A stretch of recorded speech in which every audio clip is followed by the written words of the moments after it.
100 টাকার জন্য। বালুকা মোড়ের সামনে প্রত্যেক দিন আল্লাহ 30টা দিন আইতে 2-3 বাজে।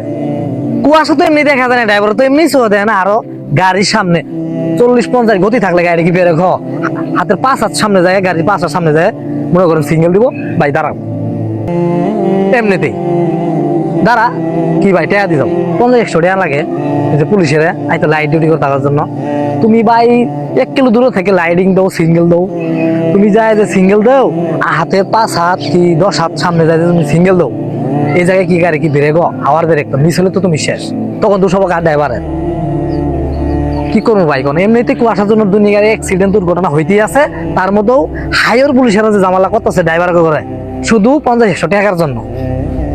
কি করবো ভাই, আমার সাথে এরকম হয়েছিল, আমার দাবরায় ধরছিল, সিঙ্গেল দিছিল দাঁড়াই নেই, এর জন্য একটু সামনে গেছি, আমার দাবরায় ধরি হারি যে আমার কাছে টাকা নিচ্ছে 500 টাকা নিচ্ছে, এই বালুকা থানার সামনে, মডেল থানার সামনে, ঢাকা যাওয়ার পথে। দাও সবাই ভালো থাকেন, ভিডিওটা শেয়ার করে দেন। আর নির্যাতিত মোটর শ্রমিকের কথা একটু সমগ্র বাংলাদেশ এই সংগঠন অনেক দূরে এগিয়ে যায়, সিলেক্ট করি।